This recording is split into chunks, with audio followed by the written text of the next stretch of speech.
Jai Jinendra. Jai Jinendra, everyone. जय जिनेन्द्र। जय जिनेन्द्र। जय Jinendra. Everyone, please turn on your cameras. अनुभव जी बस ज्वाइन करते ही होंगे.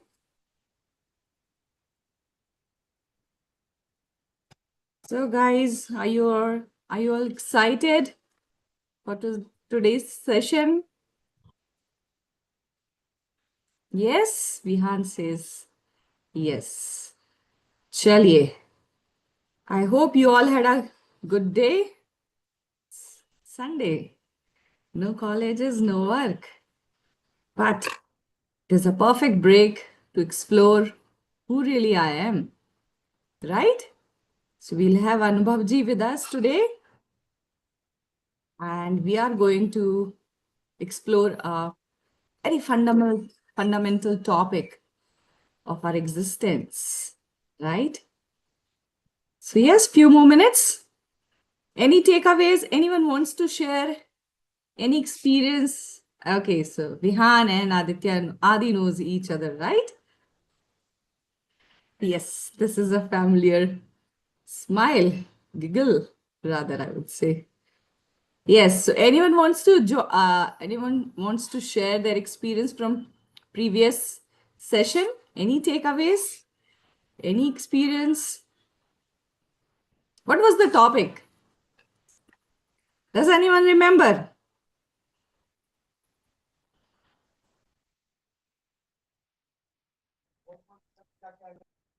क्या किसी बच्चे को याद है हमने लास्ट वीक कौन सा टॉपिक एक्सप्लोर किया था? नहीं? Then it is good time to remind. So we explored what is the similarities or difference between Jain philosophy or religion versus science, right? How is it logically correct to say anything in Jainism? And how does science follow its rules, right? How do they work? So Vivekji came and he really explained it well.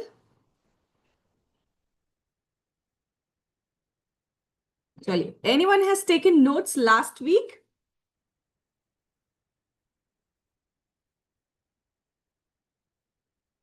Somebody has taken notes? Yes, Bihan, have you taken notes?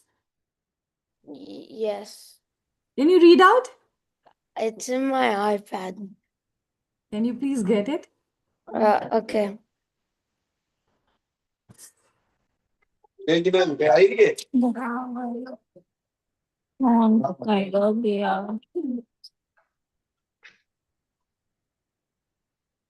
So today, who wants to volunteer for taking notes? Who would like to write down few points which you think will be beneficial to summarize the session?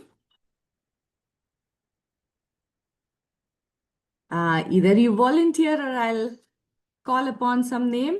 Yes, Adi? That's awesome. Chaliye. So be ready with your notebook and pen.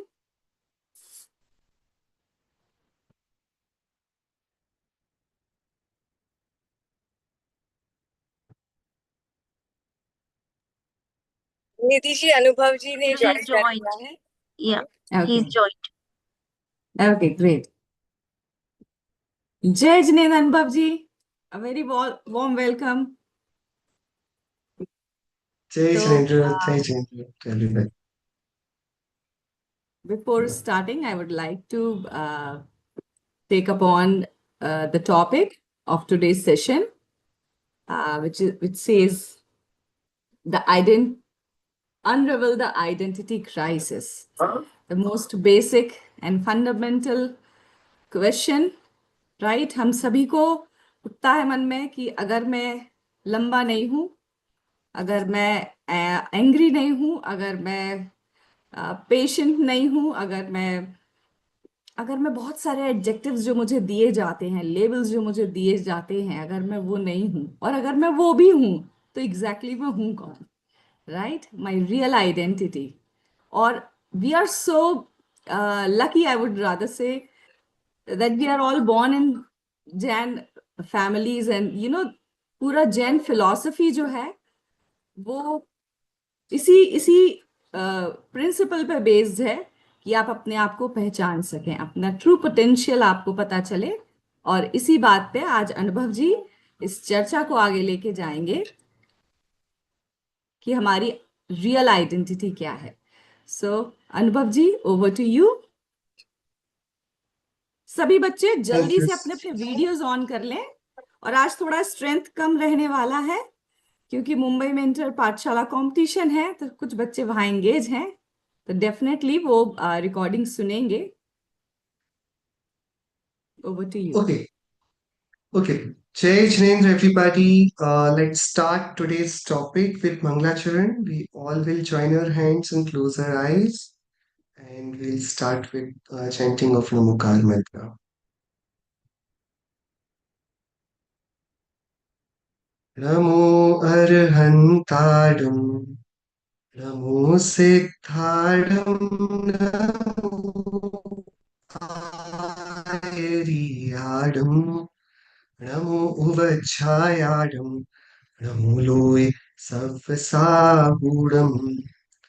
Mangalam Bhagwan Viro, Mangalam Gautamo Gani, Mangalam Kunda Kundatyo, Jain Dharmostu Mangalam, Sarva Mangalya Mangalyam, Sarva Kalyana Karakam, Pradhanam Sarva Dharmanam, Jainam Jaitu Shasanam, Jainam Jaitu Shasanam, Jainam Jaitu Shasanam.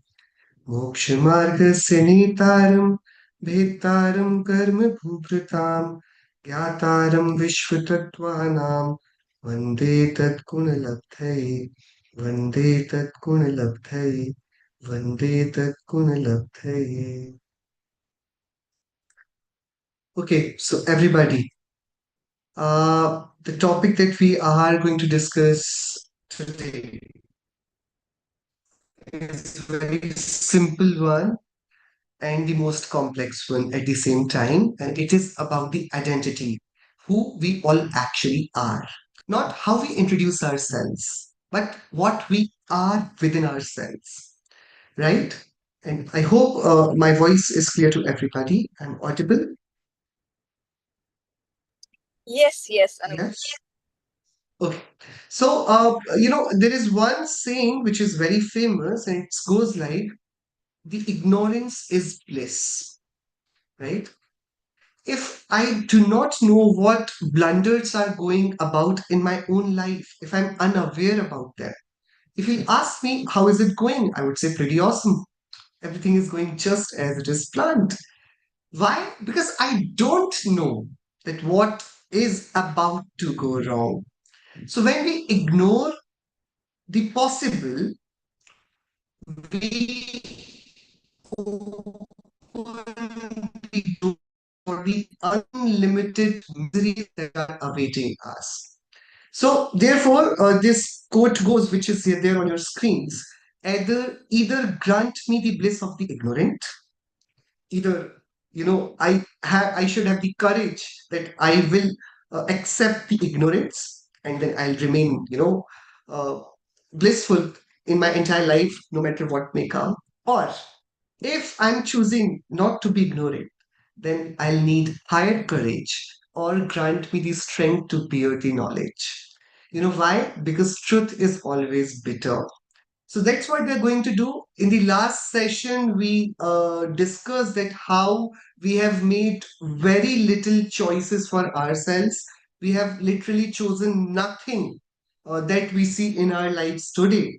So what did we choose for ourselves is not a great deal of things. I have not chosen my body. I have not chosen the city or country that I live in. I have not chosen my parents. I have not chosen my house. I have not chosen my voice. I have not chosen anything literally in my life that I see and I go about every day.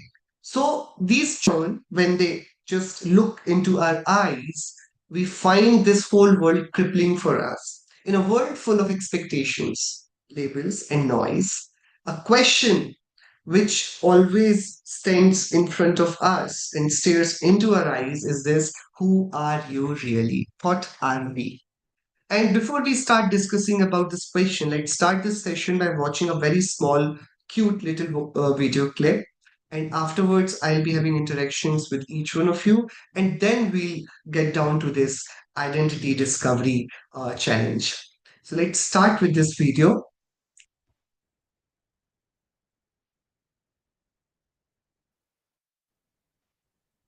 Number one is very big.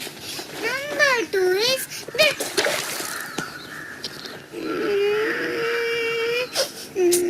भैया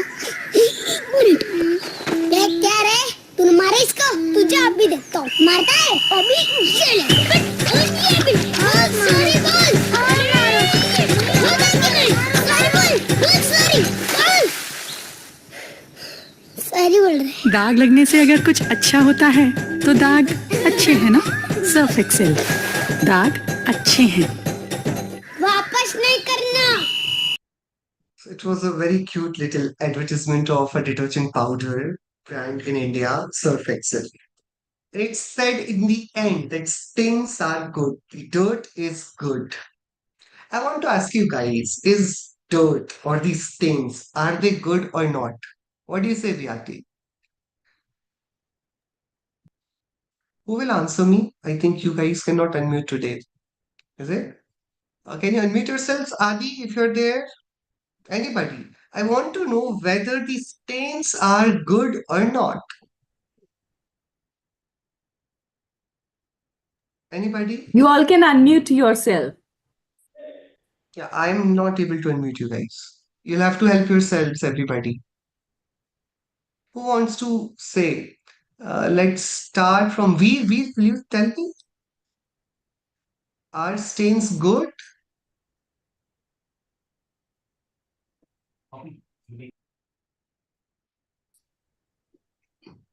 Can you You guys can. unmute yourself here? No? Okay. Anybody has problem to unmute themselves?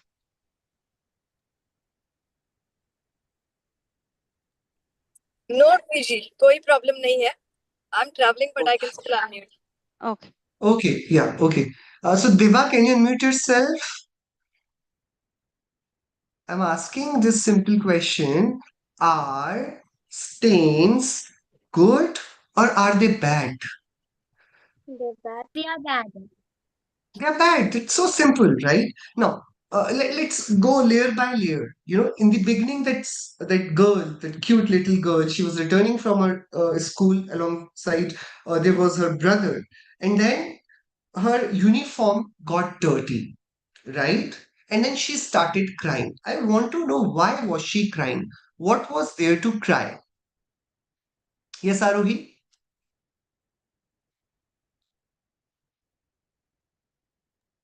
because the uniform got like dirty Yeah, so what was there to cry? Did she get dirty or her uniform got dirty?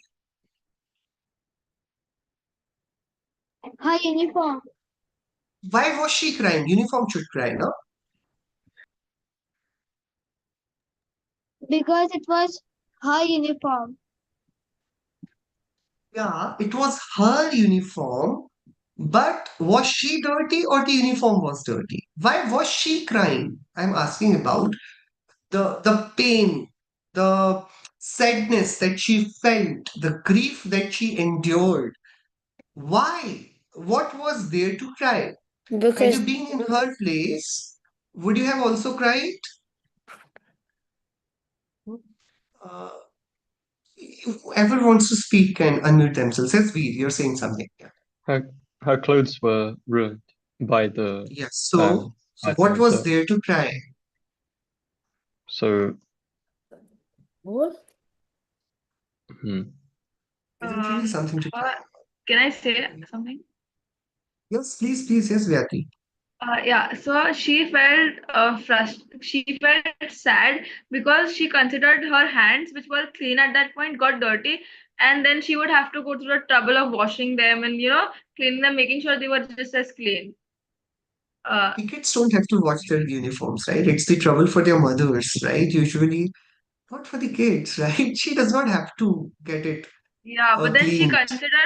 she considers her as an image of herself.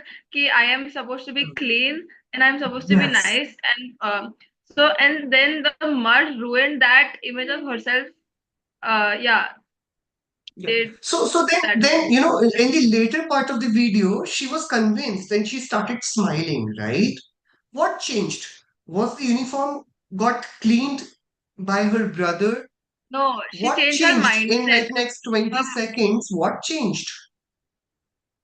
so her brother, and that in the video, he also got dirty with her, and he got way more dirty. So she was happy because they started playing in the mud, and Oh, then I'm not the dirtier one. Yeah. So she was having this relief. Okay, I'm not the one who is dirtier alone.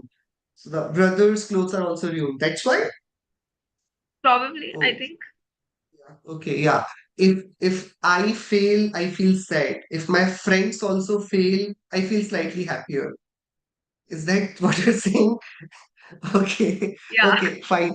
Anybody else wants to say anything? Why was she crying and then why did she stop crying? What might be the reason? It's The, because it's very interesting journey. She was a little girl. Uniform getting dirtier this should not be a problem that big. And then afterwards, even the uniform is not getting cleaned. It remains the same. But then in the first half, she's crying. The other half, she's enjoying. What changed in this process? Anybody? Vyati has given us her side of the story that because her brother also had a bad uniform, so she had a company. That's why. Anybody has any other opinion? Why was she not crying in the later part of the video? Because maybe because when the brother was also getting dirty, he was like smiling and laughing while getting dirty. So she was like, "Oh, it's okay to get dirty sometimes. Like I'll be okay." Okay, but her brother was fighting also with the mud. Yeah, and then in that part, he also said that the mud says sorry, right? She So later that felt happened. as if the mud had been punished by her brother for, dirtying her. Yeah, so she was avenged. Yeah, the brother came like an She was avenger, and satisfied. she She took was the revenge from the mud for making her uniform dirty. That's what you're saying, Stuti? Yes, she felt satisfied that the mud was punished for really dirtying her uniform and her, and Yeah. she So felt mud satisfied that was her brother. Okay, great. So Mud was the culprit who made her uniform dirty, and then her brother came to the rescue and took the revenge of her sister from the mud. Yeah. So she was not happy because her uniform was again clean and tidy. She was happy because the culprit was punished. Was the culprit punished? Adi, what do you say? Mud must be very upset with the brother, right? Not really. The mud got so much of the beating. Yes? Yeah, but I don't think the mud would be upset. I think the girl thinks that the mud got like the mud got hit, so the Yeah. girl thinks she got the revenge. But don't you think it's so stupid? First, you're crying for the reason which is not the reason to cry. Your uniform got dirty. It's okay. It's not a big deal. You're anyways returning from the school, right? You're going back to your home. You're anyways going to remove the uniform. But she was crying because of that. And then she's happy because the mud got all the beating by her brave and strong brother. So she was happy. Was that a reason to be happy about? To be convinced that, okay, my revenge has been taken and I now can move happily. Was that the reason? No. So now this is a beautiful game of the identities that we take in our lives and the false consolements, the false happiness, the false joys, the false contentments we waste our lifetimes pursuing after. You know, it's so easy for us to be happy because why are you happy? Because the person I do not like got scolded by my teacher today. I'm happy. Why are you so happy? Because the person I don't like, he was running and then he slipped and he hurt his knees. You feel good. Why are you feeling good?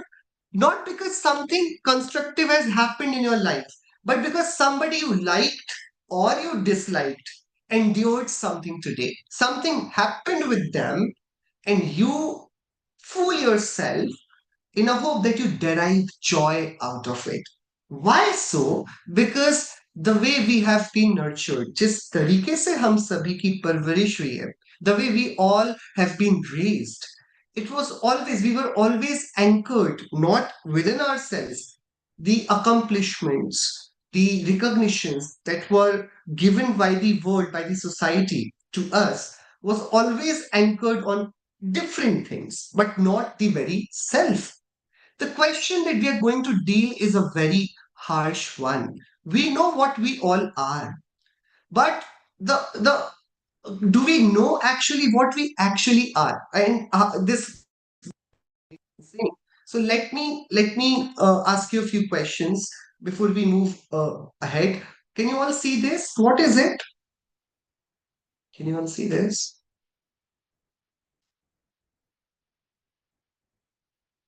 Yes. Am I visible?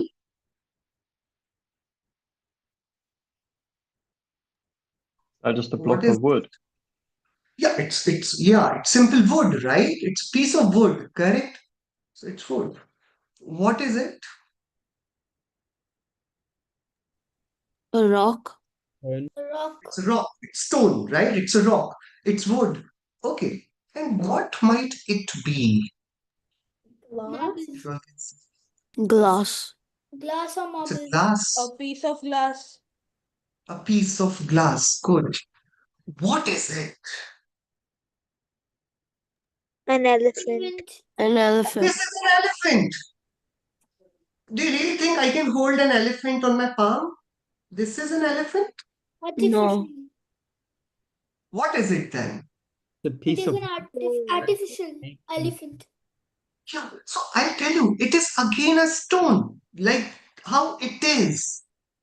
But when you see it, you'll not see the stone, you'll see the elephant. But when you see this piece, you'll very conveniently say that it is a stone. It's a piece of rock. This is also a piece of rock. And what more? I'll tell you. This is also a piece of rock. What is it? Piece of rock. Is it piece of rock or it is Arihant Parmeshti? Arihant Parmeshti. What is it? What it really is? Is it a stone piece or is it Bhagwan? Is it Mahavir Bhagwan? What is it? What do Stone you say? piece. It's a representation If I of introduce it to Arihant you, Bhagwan. how will I introduce? Just like you said so quickly that it's elephant, while it is just a piece of rock, right? Similarly, when you see this beautiful piece of art, what comes to your mind first? The marble or the Bhagwan? The Bhagwan. Who are you looking at? The Bhagwan. The And what it actually is it Bhagwan or the marble? The marble. The marble. It actually is marble, but we are so acquainted with the connotations attached to the things and not to the things that the first thought that strikes to our minds is the title given to the things, but not the things. It's not Bhagwan, it's marble. But the titles become the identity in the world in which we live. And in hindsight, we often forget about the matter, about the material, about the substance that is lying out in front of our eyes, जो सामने है, जो evident है, which is telling us that, okay, I am marble, marble, wherever you see, from eyes to nose to hair to hands to fingers, everywhere what you see is marble. But you're so easily fooled that you're looking at Bhagwan. You're not looking at Bhagwan. Right? I'll ask you again. I'll ask you again. One more thing. What is it? A piece of metal. Yeah, it's bowl or a piece of metal. What is it? A piece It's a of bowl. metal. Yeah, it's a piece of metal. And then I have this also. What is it? Piece of wood. Yeah, no, but it's the same instrument with which I can play with this metal, with this bowl, with this magical bowl. See, So the things are in their purest form, right there in front of our eyes. What is it? Can you see? What is it? What do I have in my hands? It is a piece of metal. Seriously, it's a piece of this beautiful piece. You call it a piece of metal? Yeah. It's a very beautiful artifact, small kalash, which I have. So, is it a, an artifact denoting the different sizes of kalash? Is it a magical bowl? Is it the handle that is used to make this bowl sing? Or all these are purely metal and wooden pieces? What is it? So the question right now in front of us is, while I have things which are in simple forms, I will always identify with them as their original form. Like you said, it's a rock or a stone. Like you said, it's glass. You might also have said that it's paperweight. You might have said, but you did not. Right? If I say, I'll ask again, what is this? It's a Bhagwan. Which Bhagwan is it? I think so it's Bahubali Bhagwan. See, you are so pro at, recognizing which Bhagwan it is. You saw all the detailing and you said you concluded it's Bahubali Bhagwan. But again, it was just another piece of metal, right? Yes or no? Yes, sir. Correct. So the question in front of us is, how do we identify things and how do we identify with things? Right? Two different things. What I see can be plain wood or it can be a handle made out of the wood. How it is not wood and in handle, how it is not a metal but a bowl, how it is not a stone but an elephant. These questions are very crucial in developing a perception which helps us in being contented in day to day lives.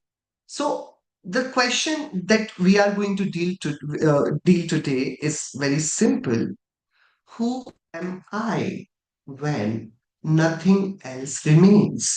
Like all of us, you might say that you are a human being, you might say you are a girl or boy, you may say you are a student, you may say your daughter or son, you may say you are very sincere, honest. So many things we can say, but what if all the introductions that we have given, so if I say I'm a student, means I'm remembering a school that I'm enrolled with. When I'm saying I'm a daughter or a son, I'm referring to the parents that, who have given birth to me. When I say I'm Indian, I'm referring to the country in which I live in.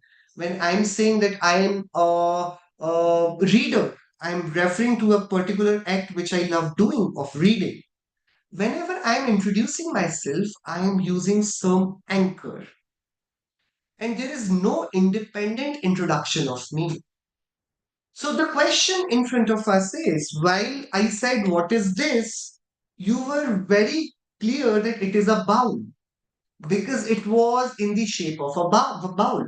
But when I gave you a item which is not in any particular shape, you identified it with what it is. It is stone. It is metal, but you called it bowl. But you did not call it by any other thing. You called it stone. So you called it because there was nothing else to see. So you could see what it actually is. But here there was a lot to be seen. So you got yourself confused and you named first thing, which was not visible. The first thing that was visible was that it is a metal piece.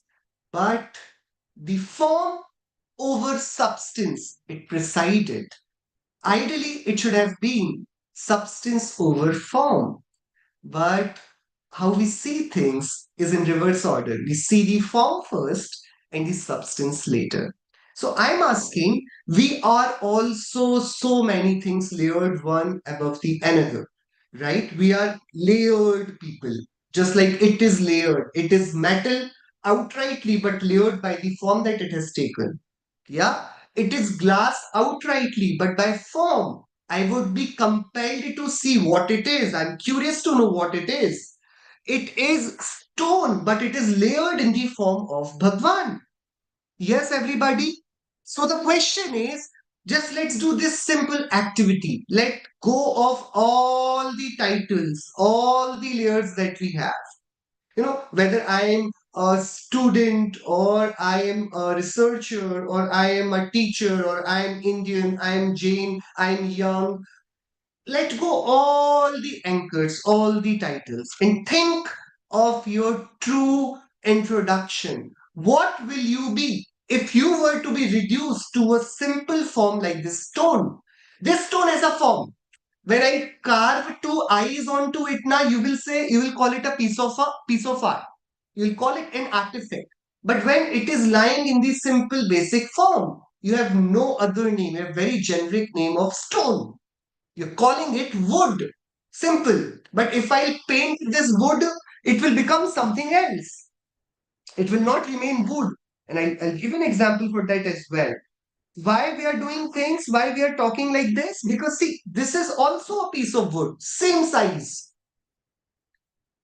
Same size. Both of these are piece of wood. But you'll call it wood very easily. You'll not call it wood. Yes, everybody? Yes or no? So I'm asking the same way. Just how it has been layered by color, by shape, by art, and now it has lost its identity as wood, and now it is called a piece of art, right? What if I have to undo all those layers on us and I have to come back to the basic generic shape? If I'll be like this wood, if I'll be like this stone, what will I be? How would I look like? That's the question. You understood my question or not? See, this was stone. When carved, it became elephant. Now I want to undo. I am the processed masterpiece. Now I want to go back to my roots. I am the final finished product. But I want to know of what have I been made? What am I made up of? What I have been carved out of? Because if I get that, a lot might change for me. Understood the question, everybody? Ariha, what do you think you are? Jeev. What do you mean by a jeev?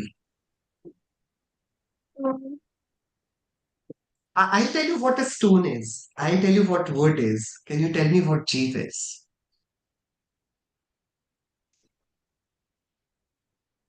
Unmute yourself. Atma. These are the names. You tell me what it is. What it is. It's so easy to call, yourself soul, jeev, atma. What does it mean? What does it even mean? Who will tell me? If I say stone, everybody would know what stone is.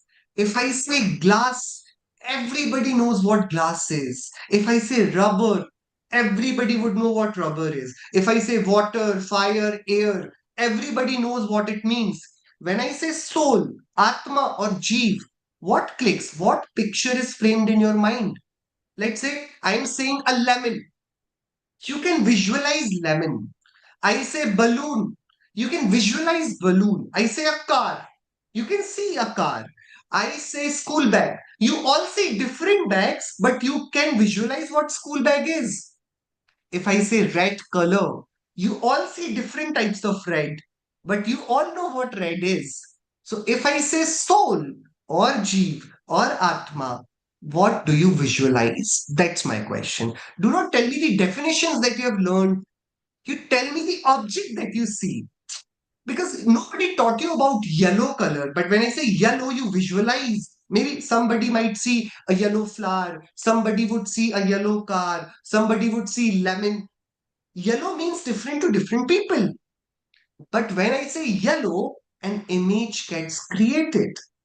Similarly, when I'm saying Atman or Jeev, what image gets created in your brain? Yes, Ariha. My being, Sorry? my being, Okay. My being means what? Can you explain what you see? um, body, Body. Yeah, yeah. So you feel the same, just like how you feel when you go in front of a mirror. So when you say soul, you see the face of Ariha or you see face which is invisible. For Ariha. Ariha, yeah, right. So is body the soul? No, Then how can you say that when you say soul, you see because Ariha? because we can say that we can see our body, not the soul. Okay, good, Ariha. Anybody else who would say, what do you see? What do you see when somebody mentions soul? जब कोई आत्मा कहता है, when somebody mentions about soul or self, what comes to your mind? I'm not talking about the definitions that we have learned. Today, we are trying to unravel, right? It's not something that, I'm serving you the cooked food. No, we all are cooking it together and we're discussing because everybody, soul is such a great phenomenon concept. Anybody can make a fool out of you just mentioning soul. You come to a Mumbai's, let's say you go to the Worli side, okay, Worli area, near the seashore, beautiful properties there are many abandoned houses, okay, such prime locations, such beautiful house, and nobody is willing to buy them. Why? You know why? Because वहां आत्मा भटकती है. Do you know Atma? Atma is scary now. What do you say? Yes, you are Atma. You are also Bhatakti Atma. Huh? Dhruv, what do you say? Hidansh, scary movie का plot भटकती आत्मा, invisible soul किसी के भी जिस्म में घुस जाएगी and people will do crazy, scary things. Okay, no, the soul is such a dilute concept. If we are not clear about it, we can be made fool out of it. Therefore, we are discussing today what soul is. And we're trying to take time. There is no rush. We'll not conclude anything in rush. Because I'll tell you, let me show you another beautiful video. What, the word, Jainism is called Anekant Darshan. Have you heard about this word Anekant? Yes, Anekant perspectives. Anikant is having multiple perspectives. So therefore, when I am a son, I am a father too. When I am a student, I am a teacher too. When I am Indian, I am also male. When I am human, I am also Jeev. Understanding one person can be many things. Yes or no? But those many things are the titles that are given to a person. We are discussing about what the person is. This is not elephant. This is in no way an elephant. This cannot be Mahavir Bhagwan. This cannot be. This cannot be. This is a piece of stone, marble. Similarly, you cannot be this body. You can be called this body. Just how I am calling this an elephant. But I'm not fool. If had it been an elephant, I would not keep it in my office. Yes, yes. So we are trying to understand what we are when we are calling ourselves soul. So let me ask Hidansh. Hidansh, when somebody says that you are a soul, what comes to your mind? Like soul is like a Siddha Bhagwan sitting and there's black in the inside of it. Oh, you're black, like empty, No, no, vacuum. not black, white. Sorry, white. White, oh, white. Oh, Siddha Bhagwan is of white, Like Siddha peaceful Bhagwan, color. like Yeah, black is a bit bad omen, right? They don't have any Fine. color. So when I'm saying that, Hidansh, you're also Jeev, so you are picturizing Siddha Bhagwan when I'm talking about you. Who is this person with headphones over his head, uh, sitting cozily in his house? This is not Jeev. Adi, what you're saying, Siddha Bhagwan, but with no color. Aisa. It was See the Aviral who complexity. said so. Yes, sorry. Yes. So let me again. Two concepts we're going to talk about very quickly. The first concept of genism is the very essence of the nature of the substance, right? What that nature is, I'll tell you quickly because that is not a topic, but we should know about. Can you see? Can you see this artifact? Here are three people, right? One is lying down, okay? The other is tilting and about to fall down, and this is the person is standing, right? These are not three people. These are one people in three different times. Okay, fine. What I'm telling you is what Mahavir Bhagwan said, how a substance is. A substance is an identity which travels through time. So this person is the person from the past. This is in the present, and this is the person from the future. The past has gone. The previous form is gone. We call it Vyay. The new form is what Utpad.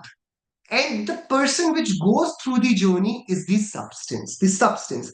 We are constantly changing. We are constantly. One person is having, like, just like, for example, you open your photo album and you try seeing your photos from your childhood, right? You can identify who you are.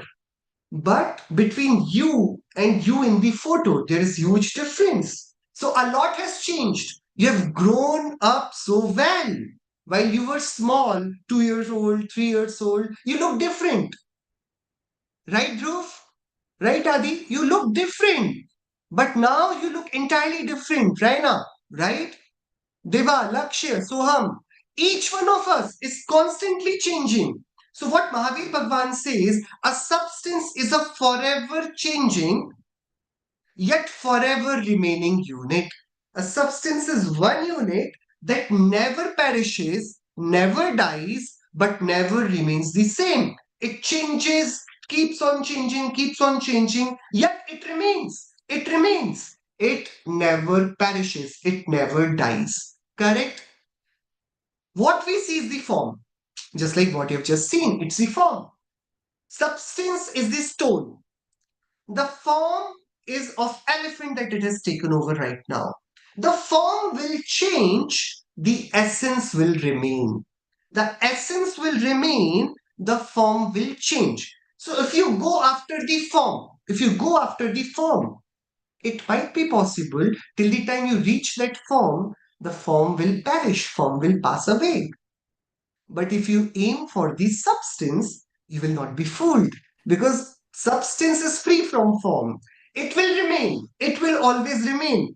This will always remain a stone. You can carve eyes on it and then you can call it a piece of art. But even if you wipe those eyes out, it will still remain the stone. So it might remain an elephant or something else that you want to make it. The introduction will keep on changing, but it will always remain a stone. Understood? So, should it be substance over form or form over substance? Depends. If you are logical, you will pursue the substance. If you are fragile and you are easily distracted, you will keep on pursuing the forms. Okay? First concept of Jainism is the concept of substance. That substance is a constant which forever changes. It changes, but always remains. Therefore, no substance can be destroyed. Yet, no substance will remain the same. Understood, everybody? This is the first principle, the principle of eternity with change. The change is form, the constancy is of substance. The substance will remain, the forms will come and go. Understood, everybody? Vyati, everyone? The second and most important concept of Jainism is called Anekantavada. What it says is, at one time, it can be many things. Not because it is super important or superficial, it is filled with superpowers. No. Because this art of perceiving, because I'm the knower, right? My art of perceiving is such great magical art that one thing, one substance, I can see it from many angles. from many perspectives. And those perspectives will change everything. Just like that young girl, she saw the mud from a different perspective. The boy also saw it from her perspective and she took the revenge. Had you been there, you would not have taken the revenge from the mud. You would have consoled the girl. But the brother chose a different path because he knew her sister. He knew what she is seeing, and he saw the same just to make her sister quiet. So, this perception, so we call it anekantvad, one substance. You may call it a piece of wood. I would still call it a paperweight because I use it for that. Somebody else will use it for something else. It can be used as a door stopper as well. So it will change its introduction based on how I see it. So identity will be the function of my perception, how I see it. Yes, how I see it. If you go to the school, you are a student. If you go to the store, you are a customer. If you go to the hospital, you are a patient. If you go to the police station, you are a culprit. All these introductions will change based on where you are going to, what you're doing. Yes, yes or no. So the identity will be part of the perception, but your introduction will be the part of the substance you're made up of. We have to move from form to substance. So, first, to understand what it means, why we are always juggling between these many introductions, let's watch this funny, very light advertisement again. It's of marker ad. Let's see this ad film. Let me see.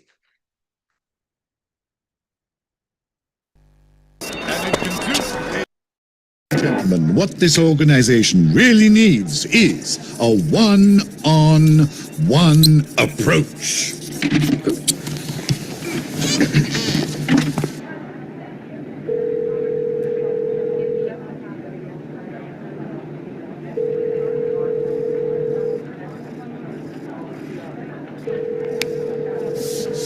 Actually, what this organization really needs is repositioning. That means that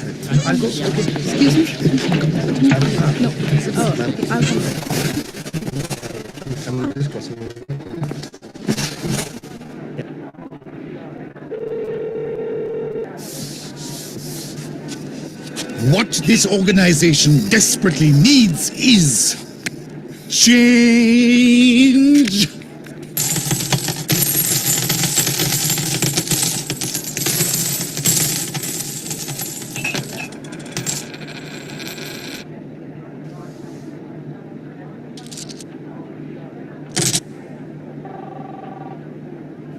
Easily erasable. Camlin whiteboard marker. Yeah, you all saw it, right? Yes. You understood why titles are so problematic? Why we are saying that we have to remove, because one word can mean so many things. Change can be change and change. Yeah. Change of positions, repositioning. So the problem that we all are dealing with, I'll leave you all with a few questions which are simple, yet we all have to think about those questions one by one. I'm going to ask these questions and I'm not asking for answers. Think to yourself. First thing, what are some labels that you have been given? You're very smart, intelligent, punctual, you sing so well, uh, very logical. But then, despite all those titles, when do you feel most yourself?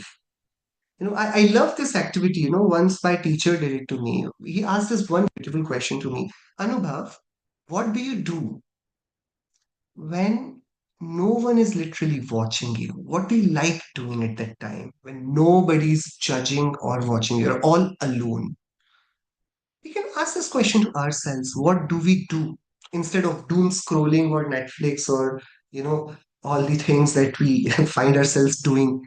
What is it that we enjoy the most when nobody else is watching, nobody's expecting anything out of ourselves? What is it that we do just to find out the way our lives crafted for ourselves, because we have very much concluded in the last session that we have not made literally any choices for ourselves. So when do you feel most yourself? In between your classrooms, in your family, when you're with your friends, when you're doodling, when you're journaling? What is it that makes you feel yourself?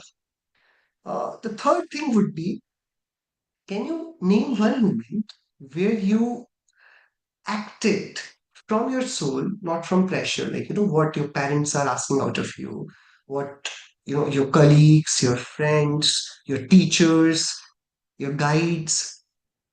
Sometimes we give the steering wheel of our lives into the hands of others, and we just follow their orders that, what I think is best for you, you should do this. But have you ever taken a moment where you decided for yourself, not because it would look good to others or it is expected by others, but you literally thought that it is what your inner calling is? And the last one, what would it feel like to live free of expectations? This is the last question that we all can talk on for like 2 minutes. Okay, just imagine, you all can, vent out all your inner pressure here in this space. I'm asking, what if Lakshya, Geet, everybody, Samir, what if, just imagine, nobody has any expectation from you, nobody is thinking anything for you to do, nobody, and it's not out of despair or they have considered you hopeless. Not like that. What if there is no one who is judging you based on how you go about your lives, how you study, how you walk, how you talk, how you eat? Nothing, nothing. Nobody. If there is no expectation pressure, would you live your life differently than what you're living it today? My simple question. Lakshya, what do you say?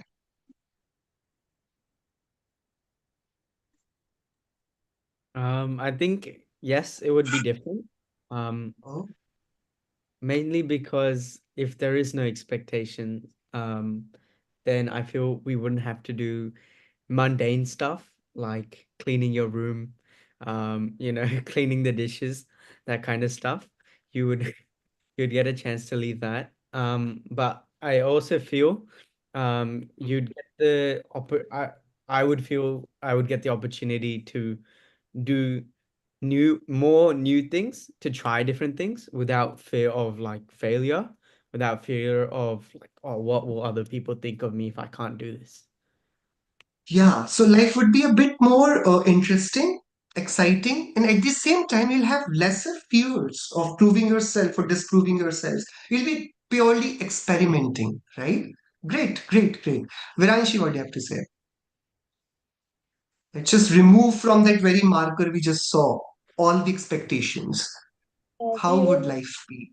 feel free. We will feel free, like freedom, and like everybody in our life has different expectations. So we would like to live not on like by ourselves and not fulfilling their wishes and thinking what will they think, and just think what I like or what would I like to do in this situation. Very good. So you'll feel a lot lighter, right? Because, we are proving constantly ourselves, our worth to others. But in this process, what happens? We forget to calculate our own genuine worth. And the basic assumption becomes that without others acknowledging us, we are worthless. And that's a very dangerous game to play. Its worth is not because it is elephant. It is elephant because it was a stone.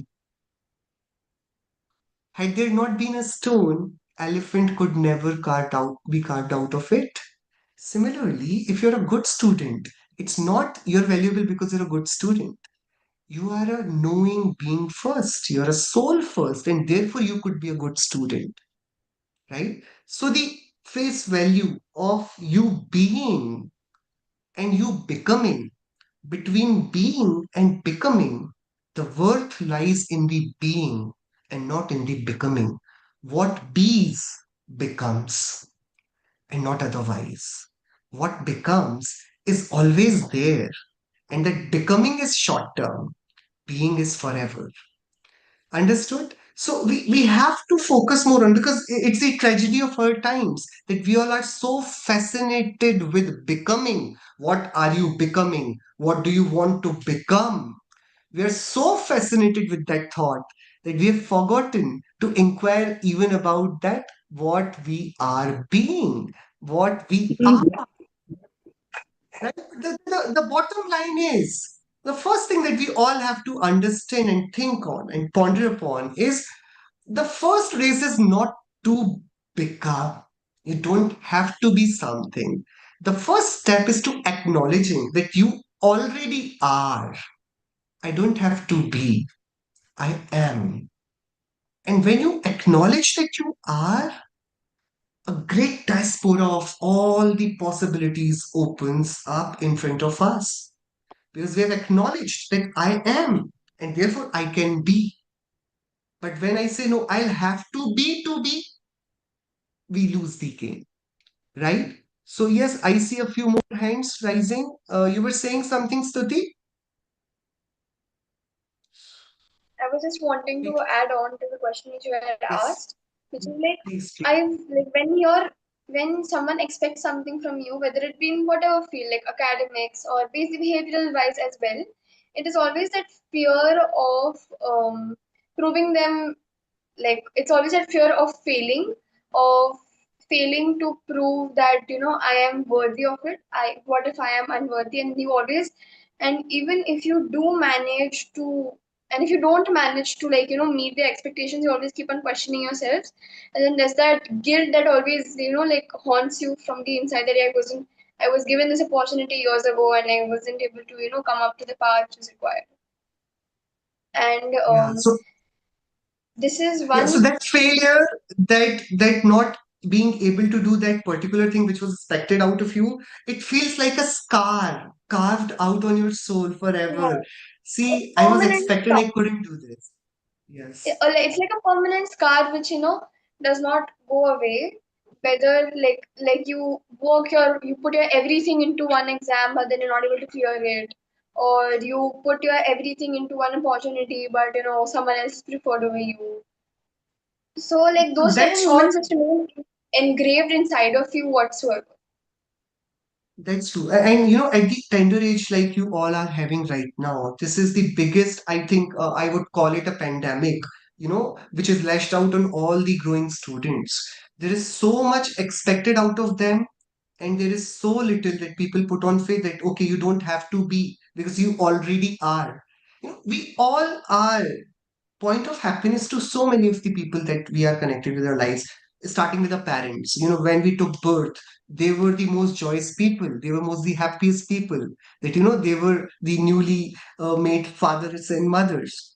But over the time, it's because of the society that everybody starts garnering the expectation, and we become the victim of that expectation, others expectation, then slowly and gradually, like slow poison, start guiding our lives.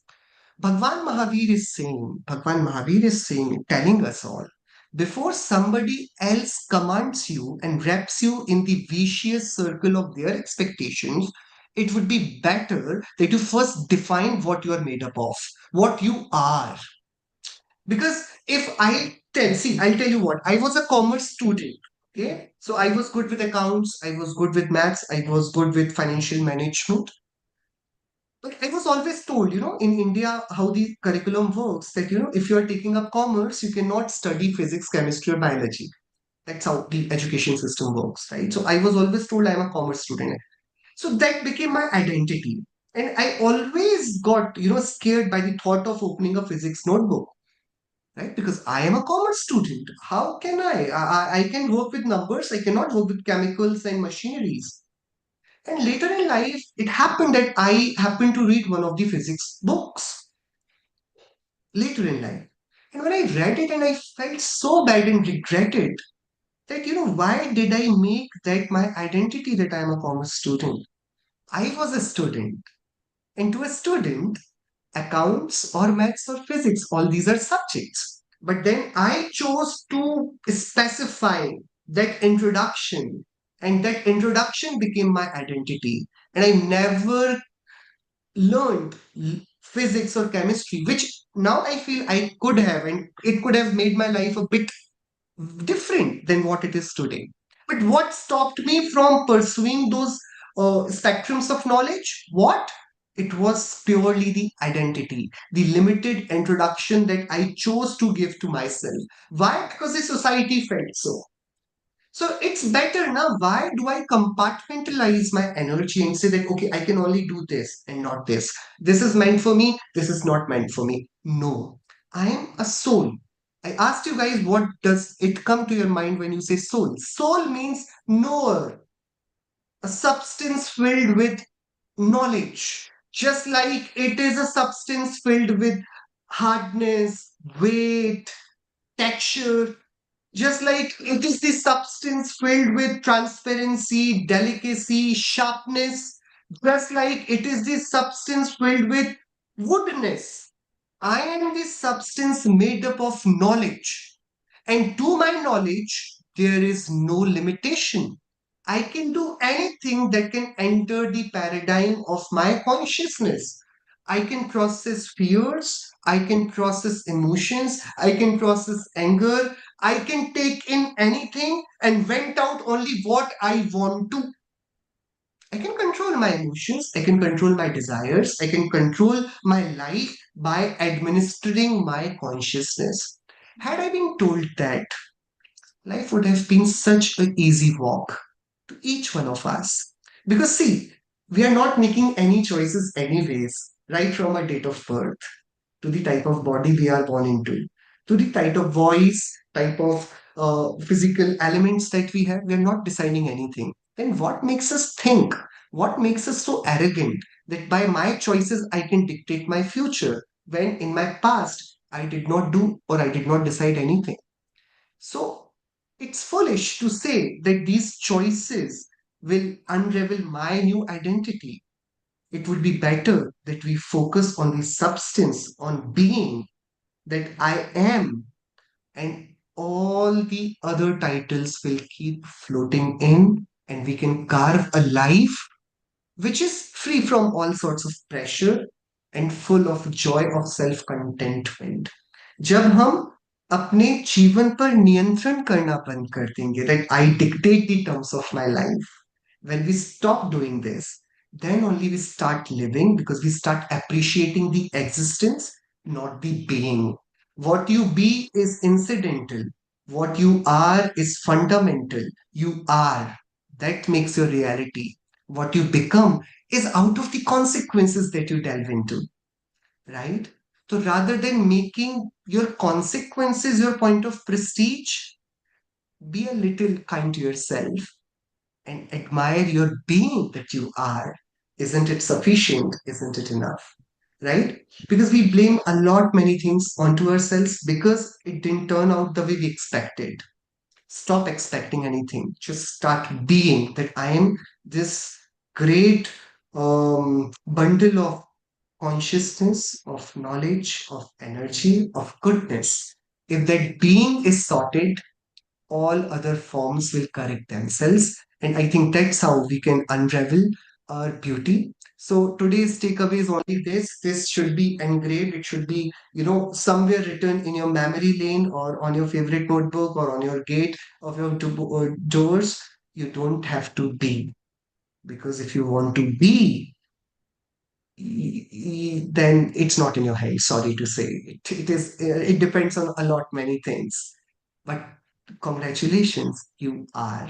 So I don't have to be, I am. And I am the knower, and I know fairly enough what is good for me and what is not good for me. So if outcomes don't go my way, I'm okay. Because either way the outcomes go, I remain myself. They do not change me. So these introductions are superficial based on the Anekantavada. I can juggle in between these emotions, but the bottom line is I remain a kind and pure self. Okay, I'll stop here. If you have any questions, we can discuss. Thank you so much, Anubhavji. This was so brilliant and so packed a punch with so many fundamentals of Jainism. Does anyone have any questions for Anubhavji? Or we can start. No questions. All right. Let's start with the powerful busters. What all have you learned in a word or two? Okay, very powerful fundamentals of Jainism. Like this is unraveling, and this is like a jackpot for everyone here today. It's unraveling so many qualities within yourself, and we can there are so many topics which have come out from today, like out of control. It's a paradigm shift. I'm sure today's class is a 360 degrees paradigm shift for every single person who is here. Come on, what have we learned? Do you all want to write in the chat box? Anubhavji, you know what? I think everyone is so full right now that they are finding it difficult to to express themselves. चलिए, you all can take a nice deep breath. बहुत कुछ सिखाया है. And you all can write in the chat box. And very subtly and very beautifully, Anubhavji has actually taken us from being a stone to he actually showed you what you can be. He showed us something, and who can tell me what is that thing? Who showed us what we all can be? Ravya, please don't unmute yourself. चलिए क्या देखा है हम सब ने self identity okay he showed us so many things today he showed you a rock he showed you a piece of wood he showed you an elephant and he showed you something else what was that come on let me see how attentive has everyone been today jaldi se a for anekant a for ariha a for we've seen that today come on who's our first parmeshti come on don't tell me you can't unmute yourself a for arihant and he's Arihant Bhagwan, है ना? So he's shown us how a stone, if a stone can become Arihant, why can't we all who think I am this, I am that, so many labels, he's actually helping us get rid of all those labels so that we can become the purest version, the best version of ourselves. So he has helped us unleash all those labels and step into our superpower today, isn't it? Should we all give a big hand and thank Anubhavji for that power that he has unraveled within? Thank you so much, Anubhavji. Deepest gratitude for showing all these youth, and I feel everyone who's attending this and everyone who will listen to this later is so lucky to be able to remove those layers of themselves and find their true self. Over to you, Nidhiji, Ruhiji, and anyone else. Yes. I just want to read out some messages. Rena has written, we are forever changing, so we can't define ourselves based on our form, but rather just our essence, just being ourselves. Veer ne likha hai, we are substances that are made up of knowledge, and this knowledge is unlimited.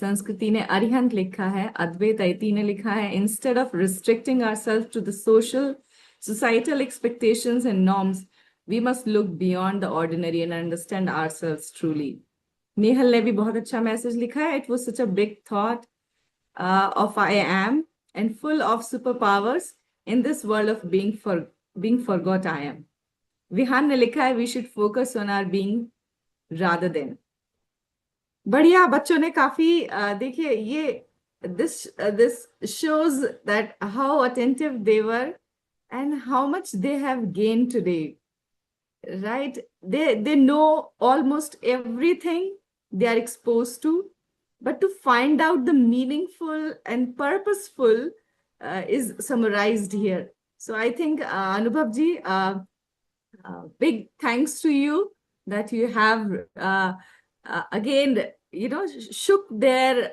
thought process and really made them think on so many points about their identity so thank you so much Brilliant. Thank you. And for everyone, how blessed are we to learn Jainism with such simplicity and also for him to make everyone realize that we just have to leave that complicatedness behind and figure out how simple this is. We don't have to do anything. We are not human doings. We are human beings. And we just have to realize that I am. So maybe on our next sessions can be I am what? What is it? He already showed us that piece of stone. And then he showed us how we can actually become Arihant. And he took us through a journey of generation, orientation, destruction. Who here can remember? Who here can remember whatever you've learned about God? How will you translate it into our fundamentals of Jainism? कौन बताएगा? Viranshi, Samyak, Diva. चलिए जल्दी जल्दी. Come on, it's application of whatever you all have learned, application of the most fundamental principles of Jainism with such beauty, such authenticity, such audacity. Chaliye, what is God? Come on, Soham, Utpad, everyone knows it. And I think everyone is so trying to soak into that audacity today कि किसी के मुंह से कुछ निकल नहीं रहा अनुभव जी. They are so absorbing all the goodness within. चलिए संस्कृति आप बताओगी बेटा क्या सीखा हमने अनेकांतवाद सीखा और अनादि अनंतता सीखी वस्तु की और उत्पाद व्यय और come on Dravya, I can see those lip syncs. Dravya. Can I request everyone, as a respect for the speaker and everyone, if you're not traveling, would you all be happy to turn your videos on just once? Just once? And give a big round of applause to Anupavji and thank yourself. Thank your parents for bringing you here today. Thank you so much, Anupavji. We are so deeply grateful to you. Chaliye. And there was one question. We've already crossed time, so I know it's very late for some of you all here. One question from last week, Anubhavji. If you think you can take it today, or maybe we can roll over to next time. When no reply is the best reply, and in today's world, when I don't say something to someone, people will take me in a wrong way, and then they might walk all over and not treat me well. So how to respond very gracefully and compassionately without arrogance in difficult situations? Yeah, so definitely what we are told always is to stand up for ourselves. But often that is misunderstood in a sense that standing up for ourselves means putting ourselves in that great dire situation of Kashayas and Rodra and Artithyan. So sometimes wise decisions, like in some of these stories, we consider it like this: if a lion has the capacity to hurt me, it might as well hurt me. But just because I have been attacked by the lion does not mean that I counterattack the lion. There are two ways. If I am a Muniraj, I will surrender to Samadhi, right? Because Muniraj don't fight back. And if I'm not, then fighting the lion, or if I replace the lion with the dog, if I replace the lion with any other animal, the course correction would always be that whether you're choosing to fight back, you have to come down to the battleground. And when you come down to the battleground, you choose the path of himsa. So while Mahavir Bhagwan says that as householders, we all have to deal with thousand battles that are required for householders to deal with. So in Virodhi Hinsa, we might save ourselves for our safety. But while we learn about from Mahavir Bhagwan itself about the different types of emotions that are not good for ourselves, he says before we win the battles that are happening in the battleground outside, we must ensure that we have conquered the battleground within. So whether I am willing to come down to that level in which the other person might happily, might seek comfort in that lower ground. If I'm willing to do that, it's okay. but it's always better if we can deal with compassion. We might look weak, we might look lost, we ultimately becomes the conquerors because we have chosen the higher stand. When everybody was choosing violence, we chose to stay non-violent, humble, surrendering to the greatest form of purity of self, which is to not hurt anybody regardless of the consequences that we are in. हम सोचते हैं कि if I reply and reply with a punch, हमारा stand बड़ा हो जाएगा.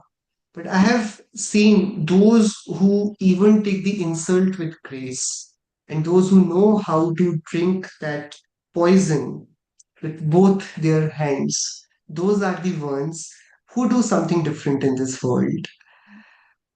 Gun को gun से कोई भी हरा सकता है, पत्थर को पत्थर से कोई भी हरा सकता है. Sword for the sword it's very common. But जब कोई क्रोध को क्षमा से हराता है, तब पता पड़ता है कि कैसे संसार का कठिन चक्र तोड़ा जा सकता है. So if I respond to anger with anger, I'm not breaking the cycle. If I'm responding to violence with violence, I'm not breaking the cycle.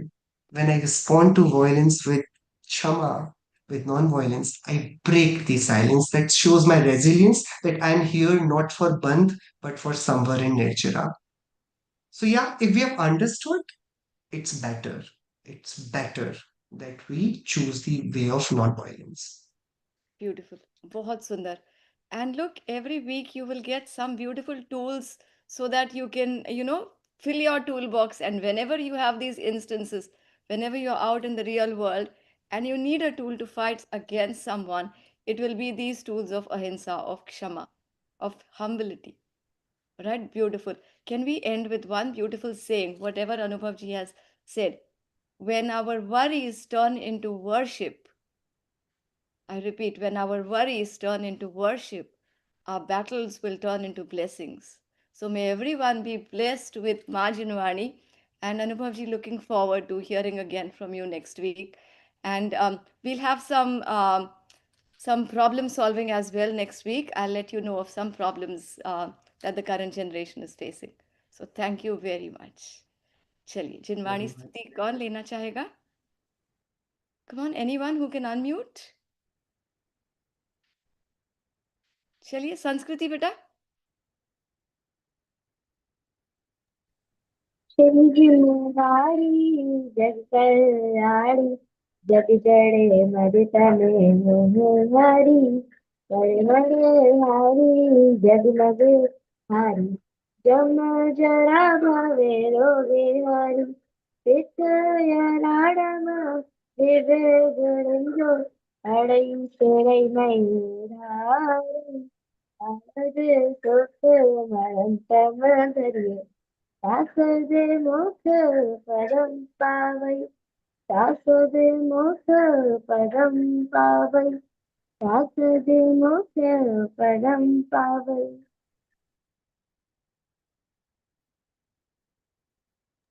नवबार Namokar मंत्र.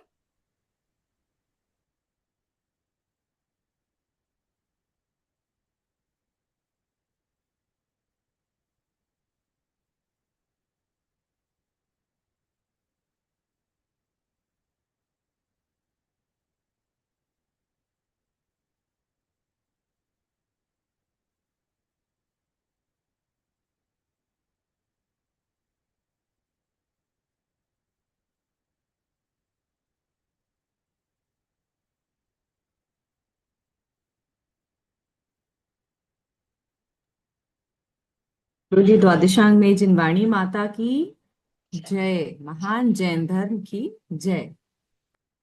जय जिनेन्द्र सभी को. See you all next week, same time, same place. For goodness. Jai Jinendra, thank you. And thank you. Thank you, Anubhavji. Thank Thank you, you. Jai Samir. Jinendra.